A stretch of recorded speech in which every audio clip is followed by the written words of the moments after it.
To my channel. आज हमारे घर में हवन बन रहा है। हे आहेत माझ्या आईचे दोघं जावई आणि दोघंही मिळून छान आज सकाळी सकाळी आता 6 वाजलेले असतील आणि सकाळीच कामाला लागलेले आहेत।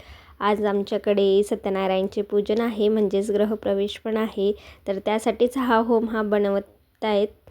आणि यासाठी किती मेहनत त्यांना घ्यावी लागली ना, हे मी तुम्हाला येणाऱ्या व्हिडिओजमध्ये सांगणारच आहे।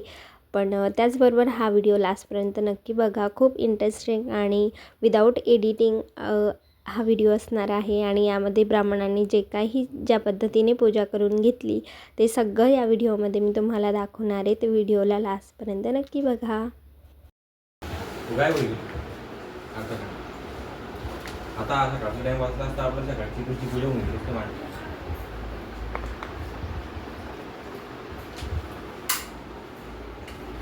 उशिराच होईल त्याच्यात पाणी डाळ कोण नाही भाऊ, तू सगळं घरात त्याच्यातच नाही बज्जू आता ठेवू पहिले आणि मग तेल माटे त्याच्यावर बसलं आणि मी पाहिलं ते खायचं सागर पाणी तू पण पाणी टाक।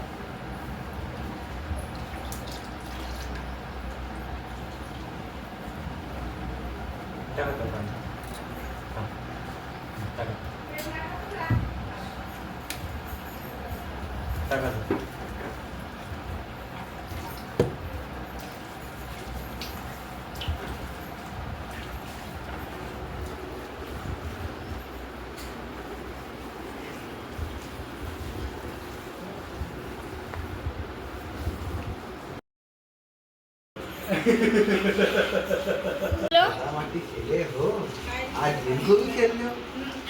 सो आलं तो गया।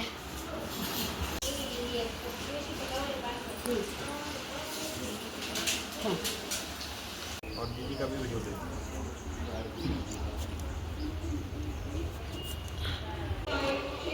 अभी डालेंगे आज ऊपर, लकड़ी नहीं आने दो उन्होंने।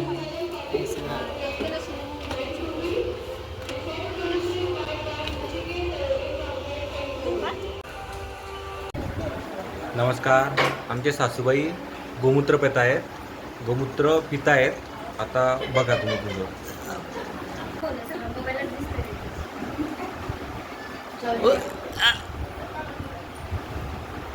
ब्राह्मणांचे आगमन झालेले आहे आणि येताच बरोबर त्यांनी लगेच पूजाची मांडणी देखील करून घेतली आणि त्याचबरोबर होम पण छान रेडी झालेला आहे, छान सुकला ते येईपर्यंत। आणि आल्याबरोबर त्यांनी हे सगळं दरवाजांवर असं या पद्धतीने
हे हा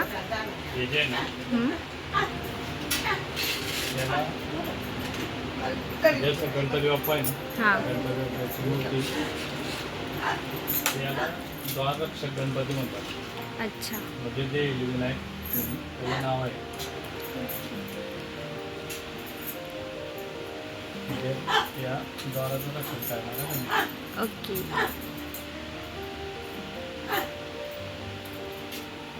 द्वादश गणपती ना? नाही, देहली विनायक. देहली विनायक. ओके. ते गणेश आहे. हो.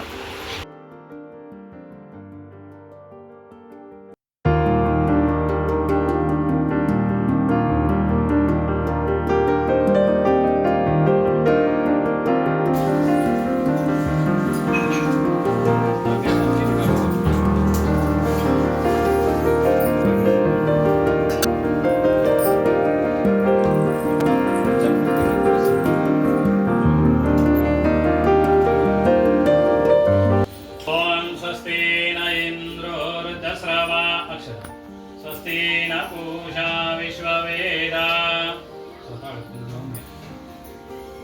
स्वस्ति नस्तारक्षपारिष्टनेमि स्वस्ति नो बृहस्पति ददातु. ते बच्चीचा कपाळ जर थोडंसं हात नाही बरं बस. लहान नाही का दिवा? मोठा दिवा मध्ये पण ते टाकून लावून घ्या.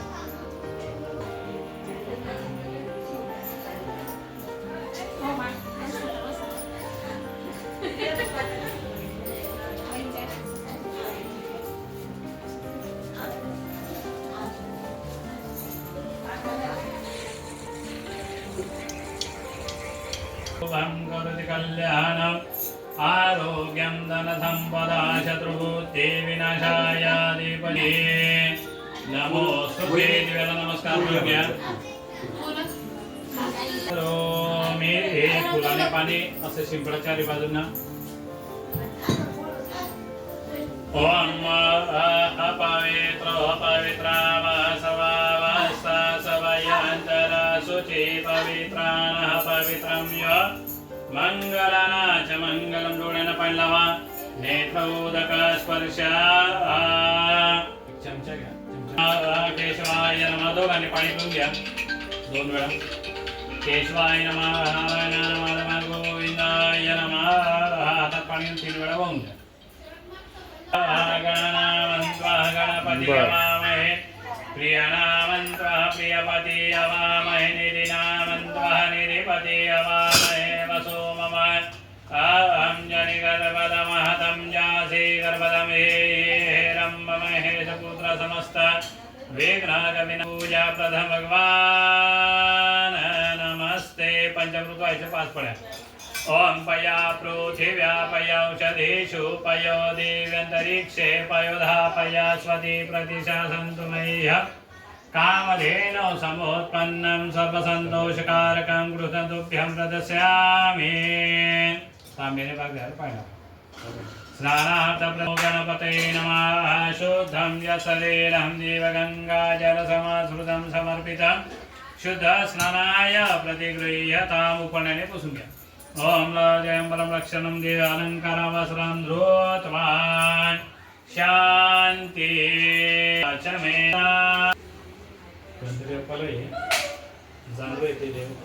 वेदम कुंकू व्हायचं फुल व्हायचं. श्रीखंड चंदन देवगंधाजं सुमनोहरं विलेपनं सुरश्रेष्ठ चंदनः प्रतिगृह्यता. नमो गणपते नमः.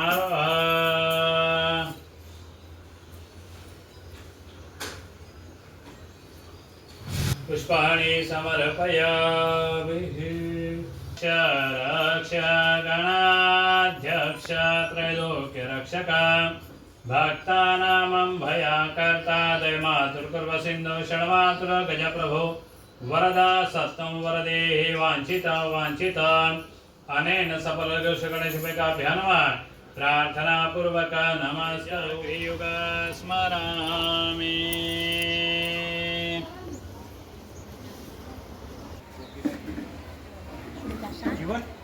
टोपी आणि तांबे ओम मंगलम भगवान विष्णु गरुडध्वजा मंगलं पुंडरीकाक्ष शर्ट भरू नको म्हणे. मंगलाय तनोहरी.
पिता पिता परिवारे परिवार साळुंके साळुंके कुलस्य कुलस्य परिवारे परिवार नव नव वास्तु वास्तु गृहे गृहे सुख सुख शांति शांति आरोग्य आरोग्य लक्ष्मी लक्ष्मी प्राप्त्यर्थे प्राप्त्यर्थे श्री श्री गणपति गणपति कलश कलश नवग्रह नवग्रह देवता देवता सत्यनारायण सत्यनारायण हातात पाणी घेऊन कलशाय नमः. आता एक जण कळसामध्ये हळद कुंकू व्हायचं. ओम नमो कलशाय नमः. कलशमुखे विष्णुरुद्रकंठे समश्रिता पंचामृत व्हायचं. फुल व्हायचं. दोन पाय पंचामृत पया पृथिव्या पयौषधीषु पयो. एक पैसा व्हायचा. एक तीवरती सुपारी ठेवली शिल्लक तांब्याला 5 वेळा कुंकू लावायचं. ओम नमो पत्रगायत्री पत्रगायत्री सावित्री शांति पुष्टि कटिरन देव पूजा प्रत्यक्षयकार गंगे चुनचे गोदावरी सरस्वती. डोला बांधून दे. कलशाय वरुणाय नमः. कलशाय वरुणाय नमः.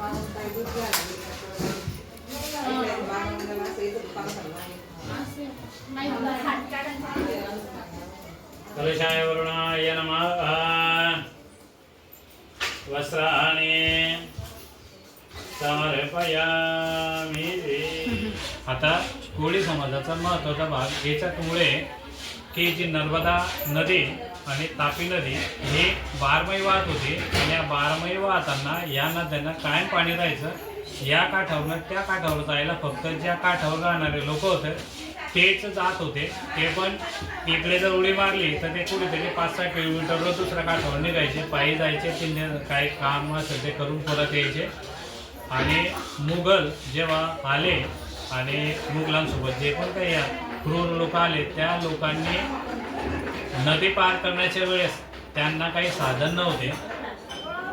तर जेव्हा आपल्या लोकांना या पट्ट्यातल्या सातपुड्याच्या पायथ्याशी राहणारे लोक तापीच्या किनाऱ्यावर जे कोळी समाज असेल किंवा कोळी समाजाला लागून जेवढे समाज होते पण बहुतांश कोळी समाजाने आक्रमक असल्यामुळे त्यावेळी त्या लोकांनी कोळी समाजावर खूप अन्याय केले, अत्याचार केले, त्यांच्या हत्या केल्या आणि मग ते जागृत झाल्यामुळे कोळी समाजाने त्या लोकांशी जास्त लढाई केली आणि ती संख्या कमी झाली. त्याच्यामुळे कोळी समाजाची संख्या कमी आणि फक्त मोजक्या काठावर राहिली. आणि त्या लोकांनी युद्ध पण फार केलं, कारण एवढी मोठी सेना यायची ती जाईल कुठून, तर ती तापी काठावरूनच यायची होती ना महाराष्ट्रात, पार समुद्रापर्यंत तापी नदी. बऱ्हाणपूरला त्यांची राजधानी होती मुघलांची. तिकडून इकडे यायचं म्हणजे कोणाची लढाई करायची पहिले. आपल्या गावा आज पण तापी काठावर कोळी समाजाचे गाव आहे, म्हणजे त्यांच्याशी लढाई करायची होती. त्यांची लढाई करून इकडे पुढे यायचं होतं, म्हणून आपल्या खानदेशमधली जी संख्या कमी आणि विकास झाला नाही. महत्वाची भूमिका आहे कोळी समाज. वेदो महावहतां महावहजात वेदो लक्ष्मी पद्मवर्णताम्यहो परये श्रियावती सारुक्षद विलवत सफलानि तपसा नोदन्तुर्यन्त भय्या लक्ष्मी पोयतु मदेव सखा कीर्ति च मणिना सह प्रादुर्भोस्मिनाष्टेऽस्मिन् कीर्तिं वृद्धि ददातु मे शुक्ति पासमलां ज्येष्ठां लक्ष्मीनाशयाम्यहम् अन्तां कृष्णं गुणवते लक्ष्मी नश्यतां ऋणे गन्धद्वारा दूरदर्शनित्यपुष्टा करिष्ये ईश्वरं सर्वभूतानां प्रयसे भूता वै सम्भव कलदं श्रिया श्वश्वानविन्दं पुरुषान् यशोचि प्रयतो भूत्वाजुनं सुक्तं करतलताक्षी विश्वप्रिये विष्णु मनुकूले त्वत्पाद पद्मसनिधत्मये सनिधत्वा पद्मानने पद्माक्षी पद्मसम्भवे धर्मे पससि पद्मक्षेण सौख्यलवाम्याम् अश्वदाय निषेयवती निजसुखाशेन माधुहारये सर्वस्विन् हरति कलशसविभूषरण्य असुनामया दाम्य यमुनिमुखं सुकर्णे निरुद्धेदं चित्तिरोदयान जनिमुते मयं मायाति जनता विनायस्य सुताग्रजनेषु याति सविभूषरण्य.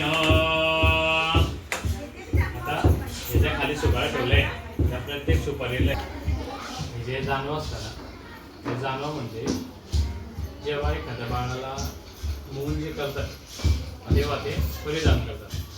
आता आपण गणपती बाप्पाला व्हायला, कारण गणपती बाप्पा मोठे आणि देवाच्या फोटोला पण व्हायले, देवाचं पण मोठे असताना पूजा करतो. आता श्रीकृष्ण लहान बाळ आहे, म्हणजे अजून त्यांची जी मोंज आहे ती झाली नाही, मग त्याच्यामुळे त्यांना ते यज्ञोपवीत म्हणजे जानवं आपण ते व्हायला नाही. मग जेव्हा ते यज्ञोपवीत टाकतात, जानवं टाकतात, म्हणजे निदान ते 10-12 वर्षाच्या वयामध्ये टाकतात, तेव्हा त्यांना मंत्रोपचार वगैरे ते बोलू शकतात किंवा काही जे मंत्र आहे ते त्यांना ठेवू शकतात किंवा त्यांना काही विशेष काही लेखन वगैरे करायचं आहे किंवा काही विशेष ज्ञान प्राप्त करायचं आहे तेव्हा ते यज्ञोपवीत करतात. यज्ञोपवीत कोणी धारण करू शकतात, म्हणजे जानवं धारण करायला काही नियम पाळले की कोणी व्यक्ती ते धारण करू शकतात. जसे की आता महर्षी व्यास होते, महर्षी वाल्मिकी ऋषी भरपूर. मग त्या ऋषींनी ऋषी कोणते म्हणजे ऋषींपासून एक वंशावळ तयार झाली आणि आपले ते ऋषी आहे म्हणून आपण त्यांच्या नावाने पूजा करतो आणि आपण त्यांचे वंशज. जसं आता महर्षी वाल्मिकी ऋषी त्यांचा जो पूर्वीचा जो काळ होता तो वेगळा होता, पण जेव्हा त्यांना लक्षात आलं की आपण जे करतोय हे कार्य चुकीचं आहे, मग त्यांनी भगवान श्रीराम जन्माला येणार याच्या अगोदर त्यांचं लिहून ठेवलं.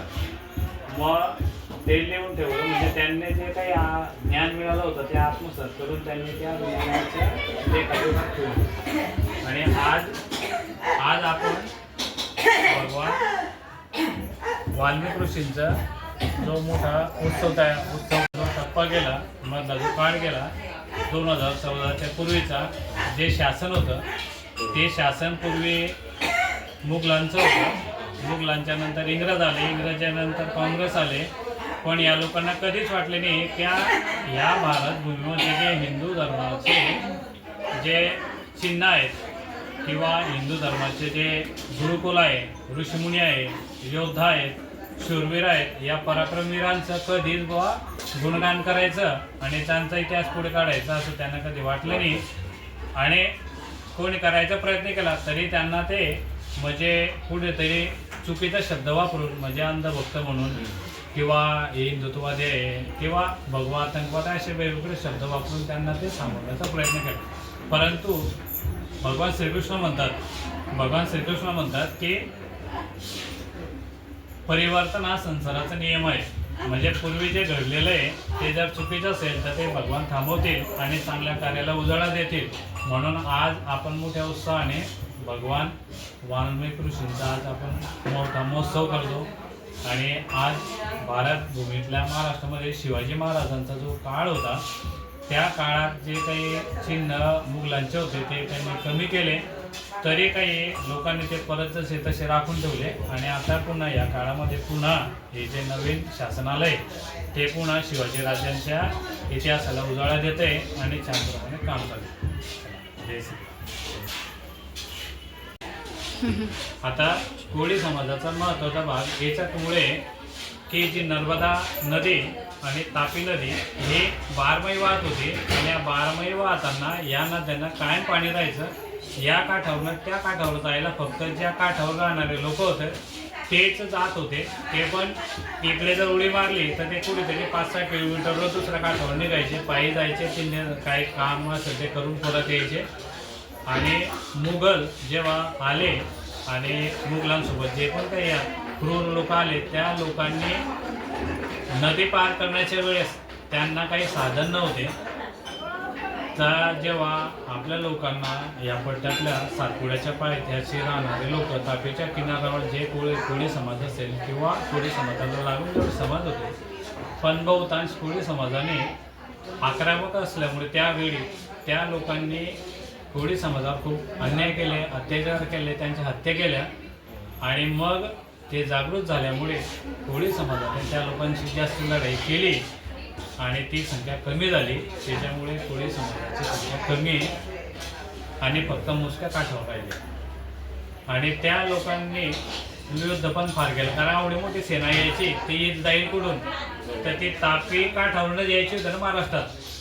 पार समुद्रापर्यंत तापी नदी, बऱ्हाणपूरला त्यांची राजधानी होती मुघलांची. तिकडून इकडे यायचं म्हणजे कोणाची लढाई करायची पहिले आपल्या गावा. आज पण तापी काठावर कोळी समाजाचे गाव आहे, म्हणजे त्यांच्याशी लढाई करायची होती. त्यांची लढाई करून इकडे पुढे यायचं होतं. म्हणून आपल्या खानदेशमधली जी संख्या कमी आणि विकास झाला नाही. आणि महत्त्वाची भूमिका आहे कोळी समाज. आणि शिवाजी महाराजांपर्यंत पोहोचणारे मुघल यांना थांबवणारे कोण आहे, ते कोळी समाजाच्या संख्येमुळे ते थांबले. बाकीचे लोक तर आक्रमक नव्हते, युद्धनीती नव्हती, युद्ध करायची इच्छा नव्हती. हे लोक जे काठावर राहायचे ना ते नेहमी मासेमारी करायचे. पाण्याचा ठाक कुठे माहिती होता, एखादा लांबून येतं आहे त्याला पाहायचं, त्याच्यावर झाडावर बसून गुल्हार मारायचे, त्यांना थांबवायचे किंवा त्याच्या मोठ्या संख्येला त्यांची लूट करायची. म्हणजे त्यांची लूट याच्या काय करायचे की हे पुढे गेले का अजून पुढच्या लोकांना त्रास द्यायचे म्हणून त्यांना थांबायचे. हे त्यांचं काम आहे. तर आजही ते काही लोकांच्या म्हणजे आपल्यामध्ये पण काही लोक अजूनही त्यांचे गुण सुटत नाही. म्हणजे जेव्हा ते शौर्य होतं ते आज बी ते कोणावर बी चालू आणि ते पाहिजेच. जर म्हणजे जळगाव शहरात तरी म्हणजे जळगाव जिल्ह्यात तरी म्हणजे माझं वैयक्तिक मत होतं की जळगाव शहरात जोपर्यंत कोळी समाजाची बहुसंख्या आहे तोपर्यंत इतर धर्मियांचं वर्चस्व राहणार.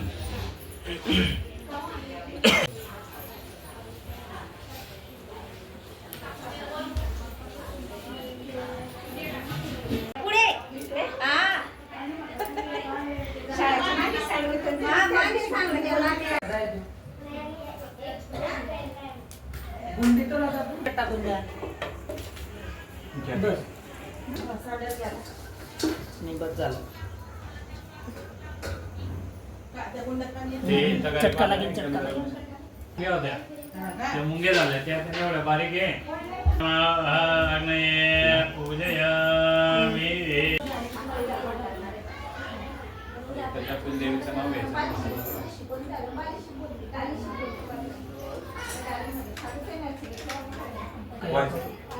ओम श्री कुलदेवताय नमः ओम श्री कुलदेवताय नमः ओम श्री कुलदेवताय नमः ओम श्री कुलदेवताय नमः ओम श्री कुलदेवताय नमः ओम श्री कुलदेवताय नमः ओम श्री कुलदेवताय नमः ओम श्री कुलदेवताय नमः ओम श्री कुलदेवताय नमः ओम श्री कुलदेवताय नमः ओम श्री कुलदेवताय नमः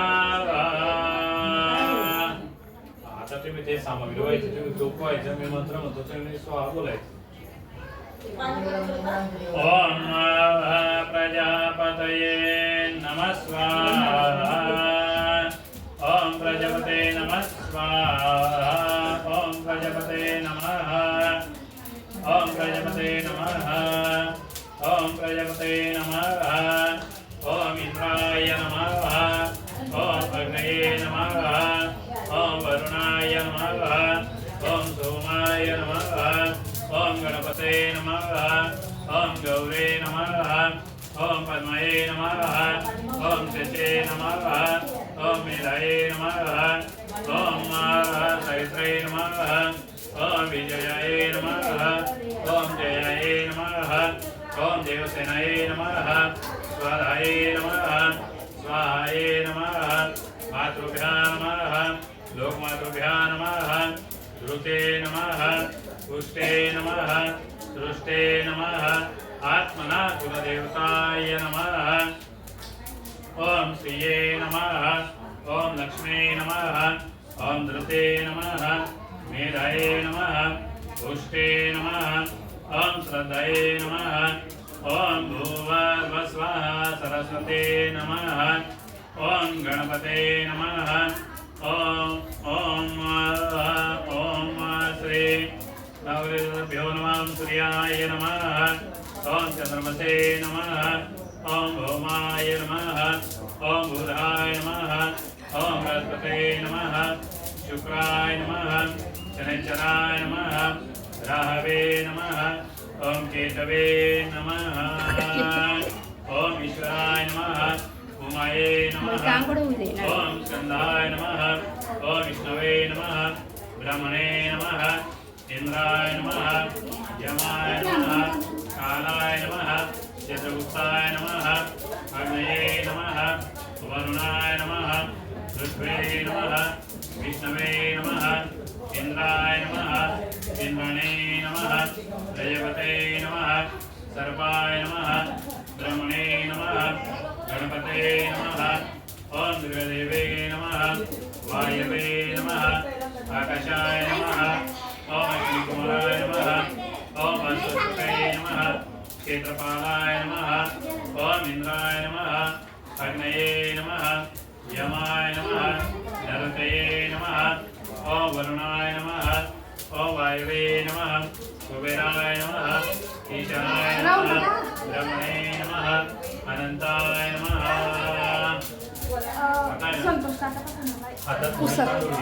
हत्या नमः श्रीना नमः गलमरंजने नमः अमे विक्रमा नमः क्रूरा नमः ओम क्रूरा नमः सुंदरी नमः सुरसुंदरी नमः वनदुर्गा नमः मातंगे नमः मातंगुंजिता नमः ब्राह्मी नमः माहेश्वरी नमः हेन्द्रे नमः कुमारी नमः वैष्णवे नमः चामुंडा नमः वाराही नमः लक्ष्मी नमः पुरुषकृति नमः विमला नमः उत्कर्षिणी नमः ज्ञाना नमः क्रिया नमः नित्या नमः सुखिदा नमः बहुला नमः बहुलप्रेमा नमः सर्वनमाना नमः विष्णुविष्णुमन्दिनी नमः नैशरुसुर्मर्दिनी नमः मधुकड़भाई कैशोरी नमः युवती नमः यते करारी नमः अनंता नमः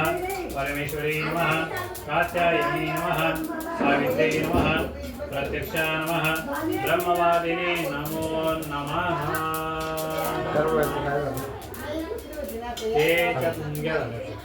एवढे मुंगे झाले खूप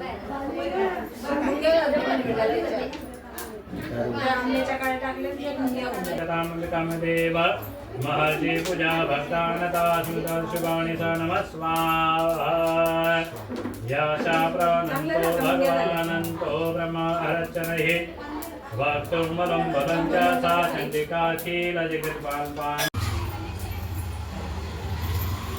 जब थोड़ा चारी बाजूला आड एक एक फूट वाहून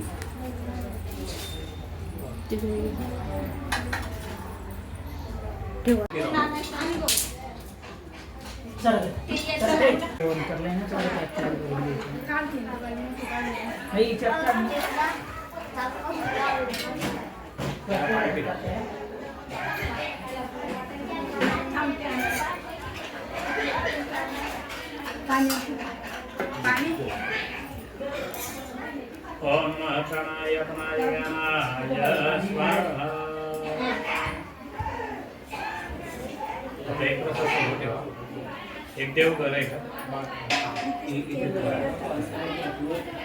ठेवून द्या तिथं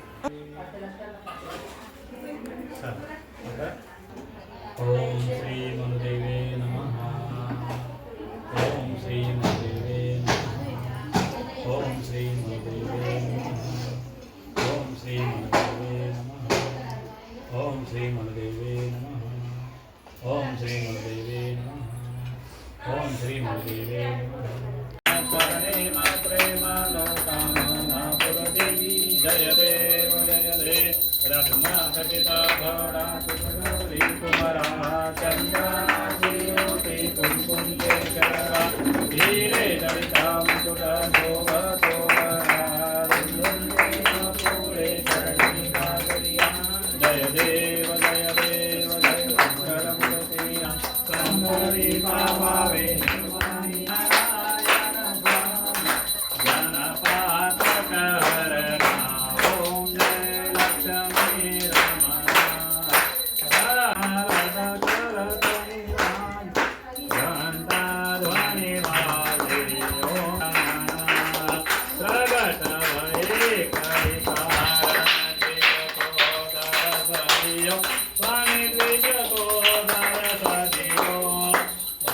Hare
दीपं च दर्शयामि देवाला आरती द्या घरात आरती फिरवून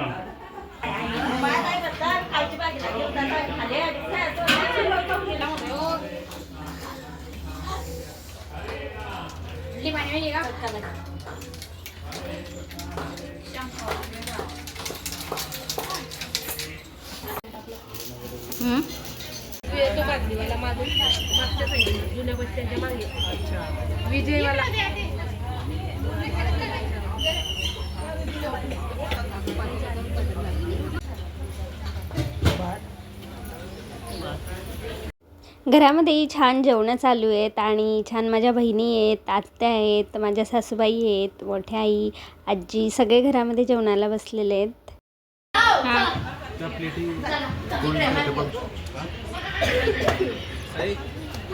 बोल आता. भेटणार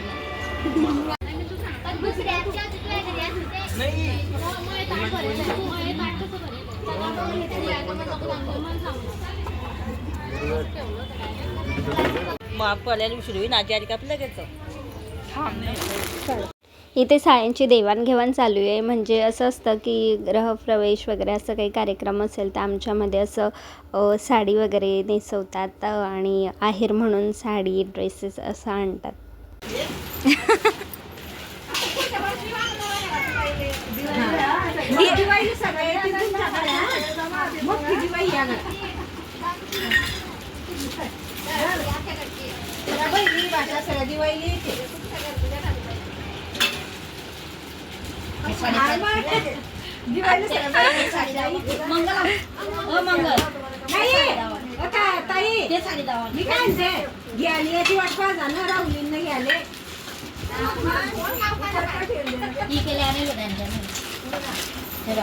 यावी का काय माहिती का कोणाचं मत आता.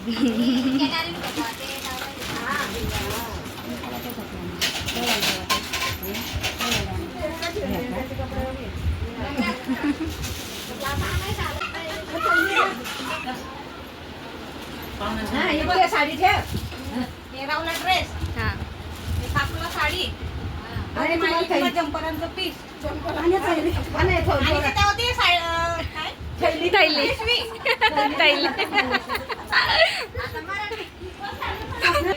फोन ला सगळ्यांचे मॅचिंग मॅचिंग ब्लाउज. फोन करते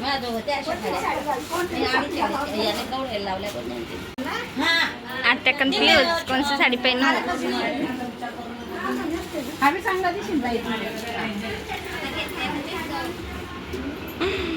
तशी भाऊबीज तर होऊन गेली पण या कार्यक्रमाच्या निमित्ताने सगळेच होते म्हणून सगळ्यांनीच त्याला ओवाळून घेतलं आहे.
हा,